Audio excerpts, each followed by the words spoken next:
We just opened our first flagship store right here in Nolita a few months ago, and we try to connect our social media.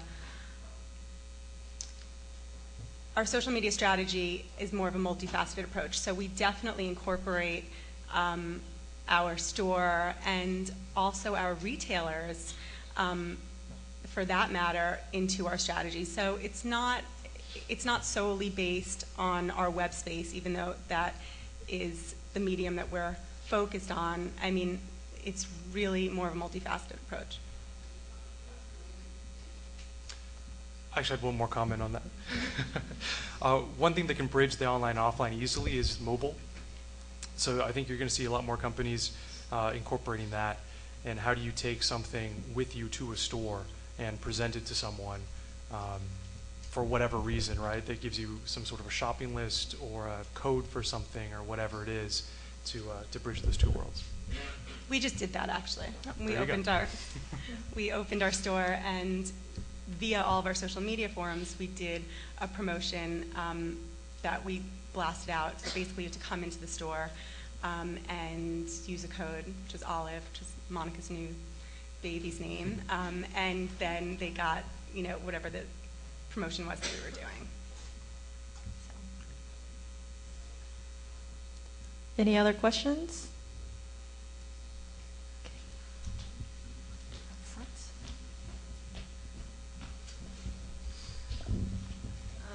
I love this topic because I think more recently we're seeing bigger fashion brands getting really excited and engaged with the social media universe.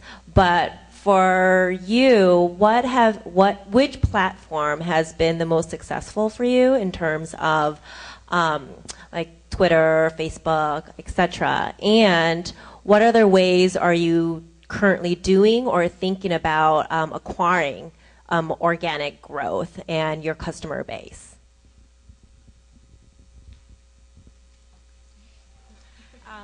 Okay, I'll start.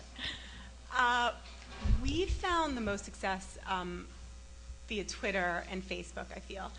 But we've recently launched our blog, and we think that that is going to be a very successful space for us.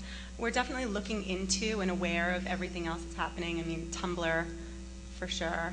And just also continuing to interact and partner with different blogs and bloggers that are appropriate for us. But for right now, I think that we're really just trying to hone in and focus on, the three forms that we have, Twitter and Facebook and our blog. Yeah, so at ModCloth, we view our blog as a way to really cultivate customers that have already found us. And it's something that's really important to us. Something that we talk a lot about internally is, our customers should be able to come to ModCloth even if they don't have $1 to spend that week. They can find content that's interesting and that's worthwhile to them. So that's really important to us. But as far as customer acquisition goes, Facebook has definitely our Facebook fan page, and through ads on Facebook, that's been the best for customer acquisition. We have, I think, approaching 35,000 fans on Facebook. And it's a really great way. I mean, for a lot of our customers, Facebook is a huge part of their life. I think the average Facebook user is on it for 55 minutes a day, which is just, that's kind of, if you think about that, that is a lot of time. So it's important that we're there and that she can interact with us and talk to us, and we can, just give her a way to, if she wants to tell us that we're doing something well, or if we're not doing something so well, she can. Twitter's been great too, and we're always looking for other ways to acquire customers and to bring them in. I think the number one thing that we really try to focus on, though, is just making sure that the customers that we do have an incredible experience, because the best way to acquire new customers is to have your current customers tell their friends. So, we want you should get your order in 3 days. It should look nice when it comes out of the box. If there is a problem, we really, really hope there isn't. If there is, we have a customer service team that's going to take care of it right away. You're going to feel like you had a great experience, and it's important to be good enough that you'll tell your girlfriends, you'll tell your friends, like, hey, I found this really great site and you should check it out too. So that is absolutely our number one priority. Do you have high engagement on your Facebook fan page? And if so, what are you doing on Facebook to continue to grow that engagement, because there are a lot of fashion brands out there, big and small, that are creating Facebook fan pages, but the ones that are successful are the ones that can actually really engage with their fans. So how do you create that engagement?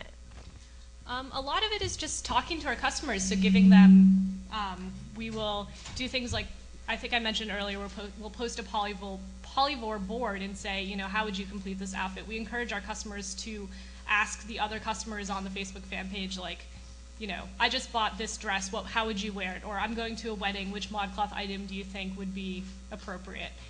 So I think really, like, getting out there and, you know, in some cases starting the conversation, absolutely participating in the conversations that are already organically happening between your customer base, and making sure it's a place that, you know, that's encouraged, that you're trying to really cultivate that exchange. We'll do Facebook videos, so our customers will ask questions, and once a month I'll answer 3 of them. It's just like, you know, it's like a very simple, like, point and shoot type thing, but it's, you know, like, I'm trying to wear, I have a ton of printed tees, but I don't know how to wear them and make them look dressed up. So, you know, just really interacting and, you know, making the customers feel like, oh, you know, this is something special, like they actually took the time to reply to me and to, you know, help me out with my fashion question.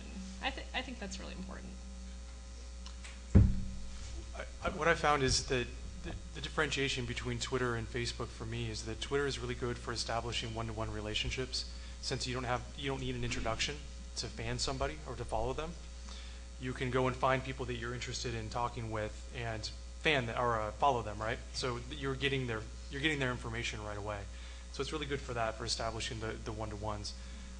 Whereas the Facebook fan page, the good and the bad of it is the bigger you get, to your point, the harder it is to manage. You can't respond to 35,000 people all the time. But I like the idea of Facebook for encouraging your fans to interact with each other, to create a network of people who are interested in you and let them talk to each other as much as possible, rather than you necessarily talking to them all the time.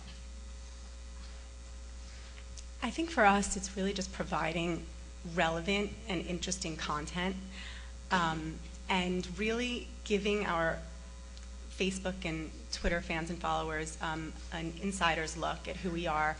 And that includes getting, you know, first looks at behind the scenes shots of campaign shoots, like promotions that we wouldn't necessarily do with other mediums, you know, sample sale VIP invites. It's really, we consider it a community of friends. So, you know, we want to take care of our friends, and it's a very important relationship to foster, and we want to make sure that everything that we're telling them is interesting and is relevant. Any more questions?